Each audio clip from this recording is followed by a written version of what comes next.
बिस्मिल्लाहिर्रहमानिर्रहीम। Dear students, हम लोग स्टडी कर रहे थे बायोलॉजी का रिलेशनशिप विद अदर साइंसेस। तो हमारे पास है कंप्यूटर्स, ठीक है, कंप्यूटेशनल बायोलॉजी, यानी कि हम लोग बायोलॉजी का रिलेशनशिप देखेंगे कंप्यूटर में। जैसा कि आप लोगों को आज पता है कि हम लोग जितना भी बायोलॉजी से भी रिलेटेड मटेरियल है वो सब कुछ कहाँ देख सकते हैं, कंप्यूटर्स में देख सकते हैं। हम लोग जितना भी चीज़ें देखते हैं हम लोगों को नज़र आता है, हम लोग कहते हैं कि WHO के अकॉर्डिंग जो डेथ रेट है वो इतना इंक्रीज़ हो रहा है या डिज़ीज़ जो है वो इतनी फैल रही है।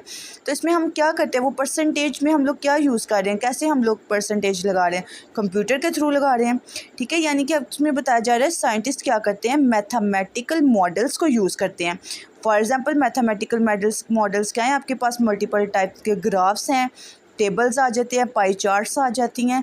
ये सब क्या है, कंप्यूटर के थ्रू होने वाले काम हैं, जिसमें आप लोग कहते हैं मैथमेटिकल मॉडल्स का मतलब क्या, स्टेट्स अप्लाई कर रहे होते हो, ठीक है। एल्गोरिथम यानी कि आप लोग स्टेप वाइज डिस्क्रिप्शन देते हो। आप लोगों ने काफ़ी टाइम देखा होगा, कुछ जो आप लोगों के पास डायग्राम्स होती हैं वो फ्लो चार्ट की फॉर्म्स में होती हैं, ठीक है। फ्लो चार्ट का मतलब क्या है, उसमें एरोज़ लगे होते हैं, ठीक है, एरो से आपको बताया जा रहा होता है।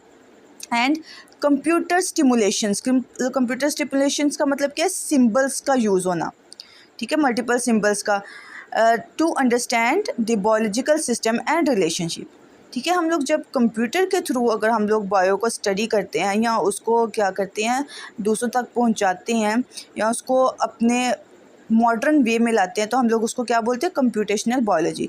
फॉर एग्जांपल हम लोग कहते हैं sequence of amino acid in protein.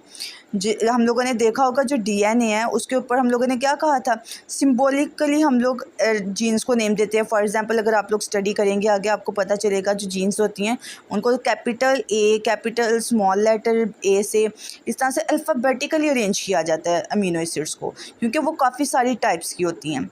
उसके बाद जो हमारे पास सेकंड टाइप है वो बायोजियोग्राफी है। अब बायो का मतलब क्या है, लाइफ यानी कि लिविंग ऑर्गेनिज्म। जियो का मतलब क्या होगा आपके पास, अर्थ, यानी कि अर्थ पे प्रेजेंट डिफरेंट रीजन। ग्राफी मतलब क्या होगा, मल्टीपल रीजन, अर्थ के मल्टीपल रीजन्स पे हम लोग मल्टीपल्स ऑफ लाइफ्स को स्टडी करेंगे, तो हम इसको क्या कह देंगे कि ये हमारे पास क्या है, बायोजियोग्राफी, ठीक है। इसमें ये इन्फ्लुएंस किसको करते हैं, क्लाइमेट चेंज को, ठीक है, एंड डिस्ट्रीब्यूशन ऑफ ऑर्गेनिज्म को, ठीक है। डिफरेंट जो ऑर्गेनिजम्स होते हैं उनको वो किस चीज़ पे इफेक्ट कर रहे होते हैं, अगर क्लाइमेट चेंज होता है तो ऑर्गेनिजम्स की डिस्ट्रीब्यूशन पे भी इफेक्ट होता है। फॉर एग्जांपल जो साइबेरियंस बर्ड्स थे वो ज़्यादा सर्दी होने की वजह से साइबेरिया से उन्होंने मूव कर दिया था, कहाँ पर, पाकिस्तान में, और इस तरह से वो पाकिस्तान की स्पीशी बन गए थे। तो ये आपके पास क्या है, बायोजियोग्राफी, और वो किससे रिलेट करती है, वेदर से। यहाँ पर आपको एग्जाम्पल भी साइबेरियन बर्ड्स की दी गई है जो साइबेरिया से पाकिस्तान मूव किए थे।